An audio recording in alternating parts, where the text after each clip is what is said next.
What did you dream of doing in the future when you were a kid? Did you fulfill your wish or goal? The first thing that comes to mind is my mom. So my mom was a math major, studied math in college at a time when and a place where women really didn't do that. Mm-hmm. She'd be the only woman in her classes. And she really, I think growing up, just opened that door to me to go into a science type field.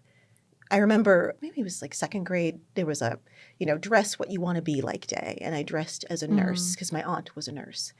And she looked at my outfit and she's like, why are you doing that? You should be dressed as a doctor.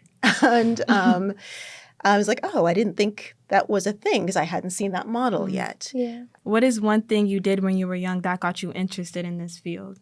I sort of started as a math and then discovered I like statistics too. So I was like, well, I guess I'll do math and statistics. And I had to take a science core course in college. So I decided I'd take biology. Why not? I didn't really have any compelling reason. I loved it. And so I started taking more biology, got introduced to infectious diseases. I really loved it.